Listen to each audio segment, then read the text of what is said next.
Imaginez un instant, vous êtes évaluateur pour une revue scientifique, une revue prestigieuse, et là, vous recevez un article. Il affirme que les parcs à chiens sont, et je cite, des espaces de culture du viol canin, ou un autre, qui propose une relecture féministe d'un chapitre de Mein Kampf d'Adolf Hitler. La question, c'est est-ce que ça passe? Aujourd'hui, on plonge dans une histoire vraie, un projet de recherche, bien complètement fou, connu sous le nom de l'affaire des études du Griffe.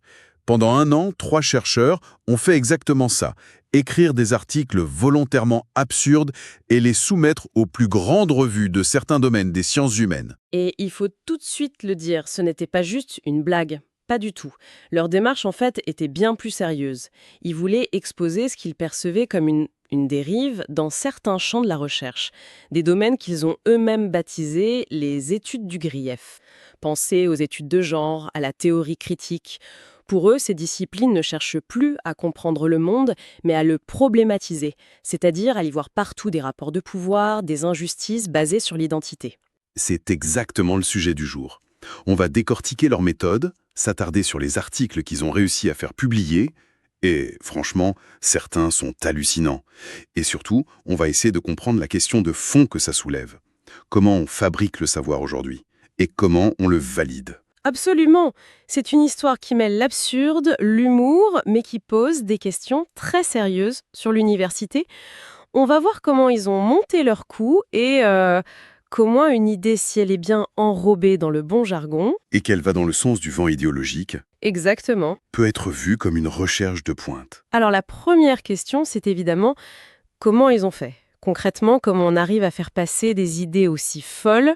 Pour de la science, ça ne s'improvise pas, j'imagine. Non, et c'est là que leur méthode est fascinante. Ils n'ont pas abordé ça comme un canular classique. Ils ont appelé ça une ethnographie réflexive. Une ethnographie réflexive, c'est-à-dire, en gros, ils ont agi comme des anthropologues qui étudieraient une tribu inconnue. Ils se sont plongés pendant des mois dans la littérature de ces domaines, ils ont appris le langage, les concepts à la mode, les auteurs qui font autorité, les codes en fait. D'accord, donc le but n'était pas de se faire rejeter tout de suite. C'était l'inverse. C'était d'être accepté, d'infiltrer le système de l'intérieur en parlant la même langue. Précisément. Il y a eu d'autres canulars avant, comme l'affaire Sokal, ou même leur propre tentative, le pénis conceptuel. Mais ces canulars étaient faits pour être repérés. Ici, la démarche était inverse. Ils voulaient créer des articles qui soient indiscernables de la production existante, qui cochent toutes les cases du style et de l'idéologie, juste pour voir jusqu'où ça pouvait aller. C'est malin. Et donc, pour la rédaction, ils avaient une méthode précise. Ils partaient d'une idée de base, une idée absurde ou moralement très discutable. Oui. Et ensuite, au lieu d'inventer des données, ils allaient piocher dans la littérature académique existante. Ils prenaient des vraies citations, des vraies théories, et ils construisaient une argumentation qui avait l'air de tenir la route pour soutenir leur idée folle du début. Le but, c'était de vérifier une hypothèse, en somme. C'est ça. L'hypothèse, c'était est-ce que n'importe quelle conclusion, aussi dingue soit-elle, peut être publiée si elle est politiquement à la mode et justifiée par les bons cadres théoriques. Pour eux, ce n'est plus de la science, c'est de la sophistique. C'est l'art de construire un discours qui a l'apparence de la vérité, mais qui est vide. La seule différence, disent-ils, entre leurs faux articles et certains vrais, c'est que eux savaient qu'ils inventaient. Bon, le décor est planté. Et c'est là qu'on arrive au plus savoureux, je dirais, les exemples d'articles qu'ils ont réussi à faire passer. C'est spectaculaire. On commence par le plus connu, celui qui a tout déclenché, l'histoire des parcs à chiens. Oui, l'article sur les dog parks. Le titre était Réactions humaines à la culture du viol et à la performativité queer dans les parcs à chiens urbains. La thèse, en gros, c'est que les parcs à chiens sont des espaces de tolérance du viol. Attendez, une culture du viol canin, c'est un concept ça? C'est le concept, oui. Les chiens mâles agresseraient les femelles et les humains, par leur inaction, cautionneraient cette culture du viol. Mais ça va plus loin. L'article suggérait que l'étude de ces parcs pouvait nous apprendre à rééduquer les hommes pour qu'ils abandonnent la violence. Et pour rendre ça crédible, comment ils ont fait? L'autrice fictive affirmait avoir observé près de 10 000 interactions canines et même avoir personnellement inspecté les parties génitales des chiens. Non, Si, pour vérifier les cas de viol. c'est complètement fou. Et le résultat? Ça a été publié? Non seulement ça a été accepté et publié, mais ça a été publié dans Gender, Place and Culture, une des revues les plus influentes en géographie féministe. Et le plus incroyable, la revue l'a tellement aimé qu'elle l'a sélectionné comme l'un des 12 articles phares de son histoire pour fêter son 25e anniversaire. C'est une blague? Pas du tout. J'ai la citation d'un des évaluateurs, il a écrit « Un article merveilleux, incroyablement innovant, riche en analyse et extrêmement bien écrit ». Incroyablement innovant. Pour un article sur le viol de chiens. J'avoue que ça me laisse sans voix. Et ce n'est que le début.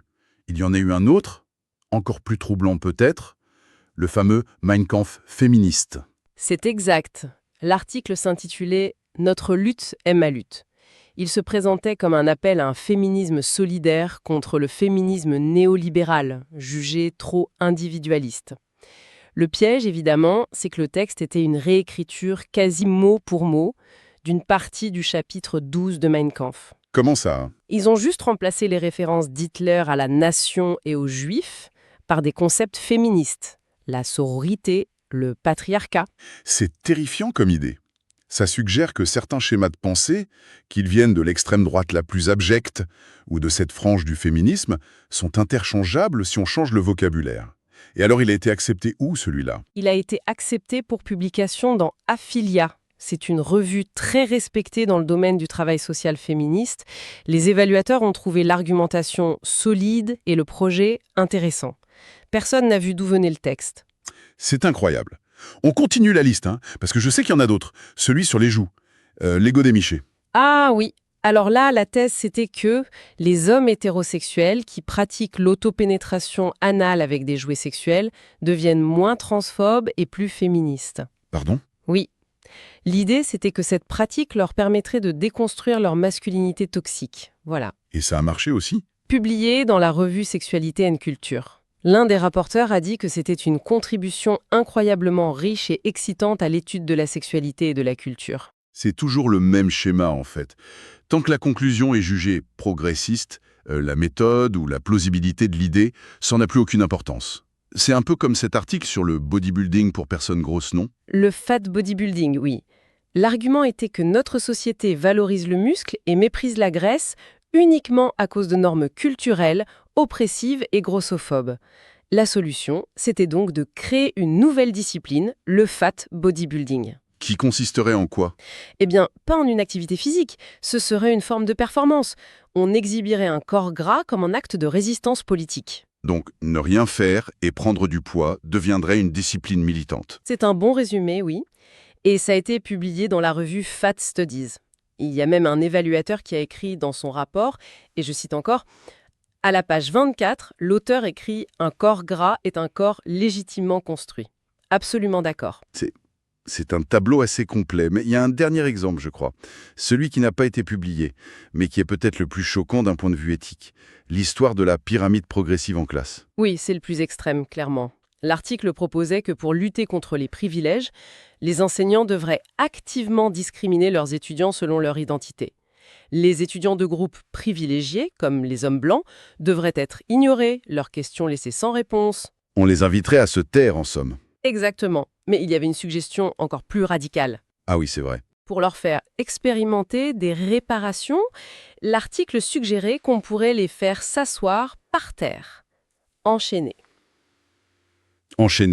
dans une salle de classe. Et ça a été soumis à une revue de philosophie.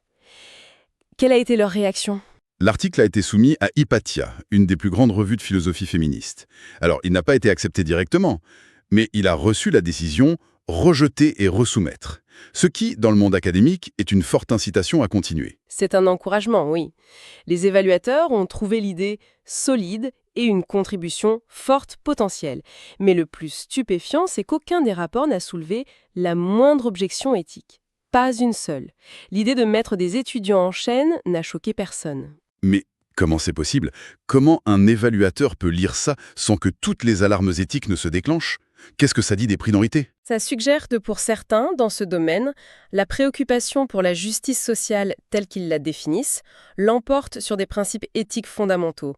La fin justifie les moyens, même les plus extrêmes. D'accord. On a vu ces exemples tous plus fous les uns que les autres. Mais au final, sur l'ensemble du projet, Quel est leur taux de réussite? Est-ce que ce sont juste quelques coups de chance? C'est une excellente question. Alors, en 10 mois, ils ont écrit 20 articles. Sur ces 20, 7 ont été acceptés pour publication. 4 étaient déjà publiés quand le scandale a éclaté. 7 autres étaient encore en cours d'évaluation. Donc un taux de réussite d'au moins un tiers. C'est énorme. C'est énorme dans le monde académique, oui. Et un autre détail, leurs faux articles étaient si convaincants qu'ils ont reçu 4 invitations à devenir eux-mêmes évaluateurs pour d'autres revues, ce qu'ils ont refusé bien sûr. Comment tout ça a pris fin? Si ça marchait si bien, pourquoi arrêter? L'ironie, c'est que c'est leur plus grand succès, l'article sur le Dog Park, qui a causé leur chute. Il était tellement absurde qu'il a commencé à faire du bruit sur les réseaux sociaux. Un compte Twitter qui épingle les recherches un peu bizarres l'a partagé et c'est devenu viral. Et les journalistes s'en sont mêlés? Voilà. Le Wall Street Journal, notamment, a commencé à enquêter sur l'autrice fictive, Ellen Wilson, et son institut de recherche qui n'existait pas. Les éditeurs de la revue ont contacté les auteurs, ils ont demandé des comptes, et là, face à la pression, les chercheurs ont estimé que la nature éthique de leur projet changeait. Continuer aurait impliqué de mentir directement aux éditeurs, ils ont donc préféré tout révéler eux-mêmes. D'accord, c'est divertissant, c'est choquant, mais au-delà de l'anecdote, quel est le vrai problème qu'ils cherchent à soulever? C'est quoi la critique de fond? La critique de fond, selon eux, vise une vision du monde qu'ils nomment le constructivisme critique. C'est l'idée que la science, la raison, la réalité objective même, ne sont pas des choses qu'on découvre. Ce seraient des constructions sociales créées par les groupes dominants, les hommes, les blancs, les occidentaux, pour maintenir leur pouvoir. Donc si je comprends bien, la vérité ne serait qu'un jeu de pouvoir. Et la recherche ne viserait plus à décrire le monde tel qu'il est, mais à déconstruire les récits jugés oppressifs. C'est précisément ça. La connaissance devient un outil politique. L'expérience vécue d'un groupe marginalisé, par exemple, peut être vue comme plus valide qu'une preuve statistique objective, car la statistique serait une construction du pouvoir. C'est ce qu'on appelle la théorie du point de vue, et ça a des conséquences très concrètes. T'aurais un exemple de concept qui illustre ça? Oui, il cite souvent le concept de fragilité blanche de la sociologue Robin DiAngelo. C'est l'idée que les personnes blanches réagissent de manière défensive dès que leur position dominante est questionnée. Ce concept est passé d'un article obscur en 2011 à un best-seller mondial en 2018. Pour les auteurs du projet, c'est l'exemple parfait d'une idée quasi irréfutable, parce que si on la nie, on prouve justement qu'on est fragile. Exactement. Et qui se diffuse de l'université à toute la société. C'est important de nuancer quand même. Les auteurs du projet ne disent pas que toute l'université est corrompue. Non, et ils insistent beaucoup là-dessus. Leur critique est très ciblée. Ils disent que la majorité de la recherche, en physique, en biologie, en histoire, est solide. Le problème, pour eux, se concentre dans ces quelques domaines des sciences humaines où une certaine idéologie est devenue hégémonique. Et dans ce cas, le système d'évaluation par les pairs ne fonctionne plus. Il devient une chambre d'écho. Exactement. Quand les pairs qui évaluent les articles partagent tous les mêmes convictions, ils ne jugent plus la rigueur de la méthode, mais la conformité politique de la conclusion. Un article qui va dans le bon sens sera validé, même absurde, et une critique sera rejetée, non pas comme un désaccord scientifique, mais comme une agression politique. En résumé, on a un projet d'1 an, 20 articles absurdes, 7 acceptations dans des revues sérieuses. Tout ça pour dénoncer ce qu'ils appellent les études du grief, où l'activisme aurait remplacé la recherche. Et on se souviendra des parcs à chiens, du bodybuilding pour gros et de la proposition d'enchaîner les étudiants.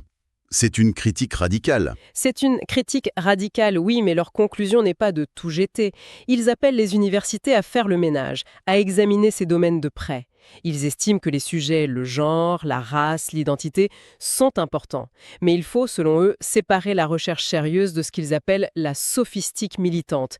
Ils plaident pour un retour à des normes de rigueur plus élevées, où les conclusions découlent des faits et pas l'inverse.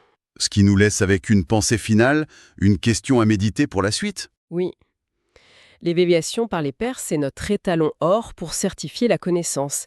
Mais que se passe-t-il quand, dans certains domaines, les gardiens du temple partagent tous les mêmes biais politiques?